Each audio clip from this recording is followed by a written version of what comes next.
Oi, sexto ano, tudo bem com vocês? Estamos aqui, né, mais uma semana, certo? Para mais uma semana de aprendizado, né, de conteúdos novos, tá certo? Então, dessa vez, nós iremos conhecer, né, o assunto estrutura verbal. É um conteúdo simples, certo? Mas que tem muitos detalhes, tá? Que precisam ser levados a sérios. Vocês têm que prestar muita atenção para poder estar pegando aí este conteúdo, tá? Para vocês me acompanharem, peço que vocês abram o livro de vocês na página 245, tá? Que é onde nós iremos dar início no conteúdo, tá certo? Então, nós vamos ver a estrutura verbal e vamos ver também verbos regulares e verbos irregulares. O que é isso, né? Por que é regular? Por que é irregular? Então, vamos lá ao conteúdo, certo? Prestem atenção.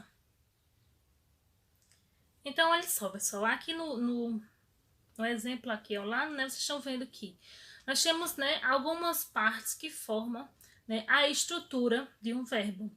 Essas partes são o radical, né, a vogal temática e as desinências, que são as desinências de modo, número, pessoa, né, e tempo. Então, vejam bem, o radical vai ser aquela parte que vai ser a parte principal, né? Vai ser a raiz do meu verbo, que vai trazer o sentido do meu verbo, tá?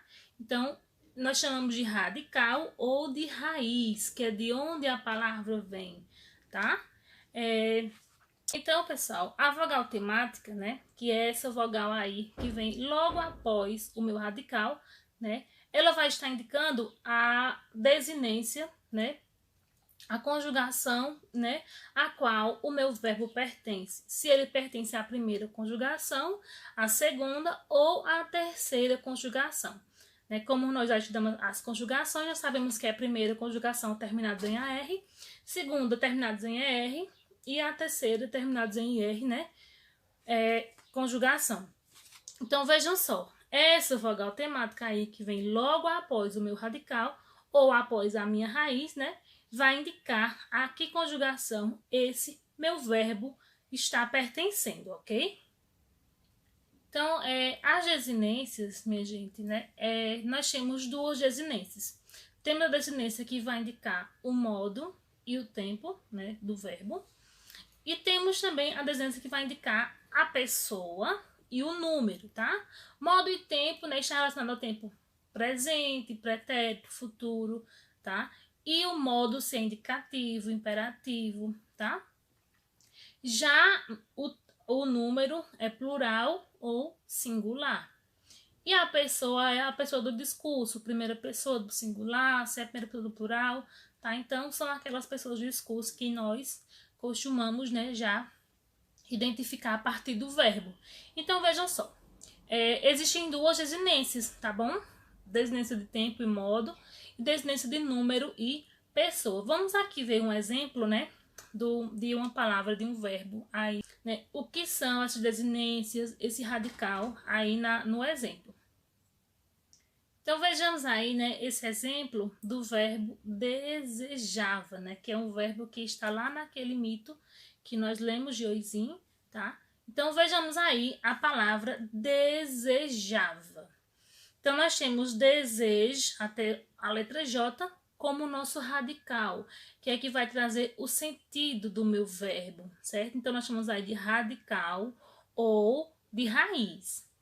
Esse A aí é a nossa vogal temática, né? Indica a conjugação que o verbo pertence. Então, esse verbo aí é da primeira conjugação, porque é um A, ok? E esse vá é a desinência, certo? Desejava. Então, vejam que tá no modo, né, indicativo, certo? Desejava. No pretérito, né, porque desejava, não deseja mais. Então, está definindo aí o tempo e o modo. E a pessoa e o número. Desejava está no singular, né? E a pessoa, quem desejava? Eu desejava, tá? Então, indica aí o tempo, o modo, o número e a pessoa, tá certo? Então, essa é mais ou menos aí a estrutura verbal, tá? Então, de qualquer verbo que vocês verem a partir de agora, vocês irão saber, né? Definir a raiz, a vogal temática e as desinências.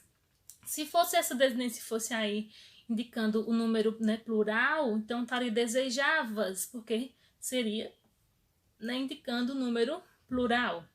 E aí já iria mudar a pessoa também do discurso, né, que aí estaria indicando a desinência, ok? Então, essa é a estrutura de um verbo. A partir dessa estrutura, né, nós classificamos os verbos em dois tipos: verbos regulares e verbos irregulares, tá bom? Então, vamos a entender também qual a diferença entre esses verbos regulares e irregulares, né? Por que eles são definidos dessa maneira. Então, vamos lá conhecer aqui os verbos regulares, né? O que são. Então, vejam bem, verbos regulares são aqueles verbos que, quando são flexionados, né, eles permanecem com o mesmo radical. Esse radical não vai mudar, certo? Da mesma forma também acontece, né, com as terminações, né? Eu posso colocar outros verbos e as minhas terminações naquela conjugação será a mesma, tá bom? Eu vou colocar aqui um exemplo para vocês verem aí, né, que esses verbos eles não irão mudar nem o radical e nem as terminações. Por isso que eles são os verbos regulares, ok? Então vejamos aí o exemplo, né, desses verbos aí: amar, beber e partir. Então, observem que no modo indicativo, né, aí, nós temos o mesmo radical, né, para amar, beber e partir. Então, vocês podem observar no pretérito perfeito, no presente, no futuro do pretérito, no presente mais que, no pretérito mais que perfeito, o radical é o mesmo, tá? Da mesma forma que acontecem com as terminações. Olha os finais das palavras, né, vai ser o mesmo final para todos os verbos. Então, dessa forma, né, fica fácil de você conjugar qualquer verbo regular. Você vai repetir o radical e repetir também as terminações desses verbos, porque elas não vão variar. Vai ser sempre o mesmo radical e as mesmas terminações, tá bom? Então, por isso que nós chamamos de verbos regulares, porque não altera o radical, né, e nem altera as terminações, certo? Então, são os verbos regulares. Vamos agora conhecer os verbos irregulares, tá bom? Por que são irregulares? Então, gente, os verbos irregulares, né, diferentemente dos verbos regulares, eles, quando são flexionados, né, eles vão sofrer alterações, tá bom? Essas alterações, elas podem ser tanto no seu radical, quanto nas terminações, tá bom? Então, fica um pouco mais difícil, né, de conjugar esses verbos porque eles sofrem alterações. Então, vejamos aqui um exemplo, né, do verbo trazer, que é um verbo irregular, né, para vocês terem a noção de que quando eu vou conjugar, quando eu vou flexionar este verbo, ele vai mudar ou o radical ou as terminações deles, né? Lá nos verbos regulares não há essa mudança, mas aqui sim. Prestem atenção. Então, vejam aí, olha. No presente indicativo eu tenho trago, trazes, traz, trazemos, trazeis e trazem. Então, veja aqui na primeira pessoa, né? Trago, o meu radical é trag. T-R-A-G. Já quando eu vou para o tu, para a segunda pessoa do singular, né? Já fica trazes, T-R-A-Z. Então, estão vendo aí a mudança? Então, nós chamamos de verbos irregulares porque eles mudam, tanto muda o radical, como também muda a terminação, ou então pode mudar ou um ou outro. Veja que a terminação aí da primeira pessoa é o O, né? Trago. Já na segunda pessoa é ES. Então, há uma diferença, né? No pretérito perfeito indicativo é trouxe, trouxeste, trouxe, trouxemos, trouxestes e trouxeram. Então, vocês podem perceber que essas terminações aí, né, elas mudaram, o radical permanece da mesma forma, porém as terminações, né, foram mudadas. Então, por isso que são chamados de verbos irregulares, tá bom? Então, após essa explicação, né, do que é verbo regular e irregular, então é bem simples de vocês pegarem esse conteúdo. Vamos para a atividade, ok? Então, no livro de vocês aí, vocês irão fazer o estudo da língua, né? Página 245 e 246. Logo em seguida, nós temos aí uma atividade para vocês fazerem, certo? Da página 247 a 249, tá bom?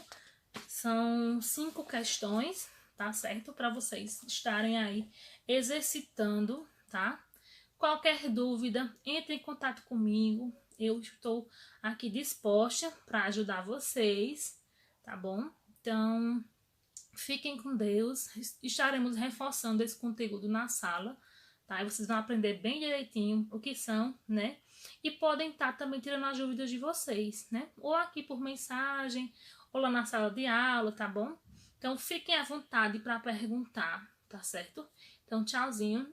Um beijo, façam a atividade, tá bom? Lembrando que é no caderno de gramática, tá certo, gente? No caderno grosso de vocês. Tchauzinho, um beijo para todo mundo.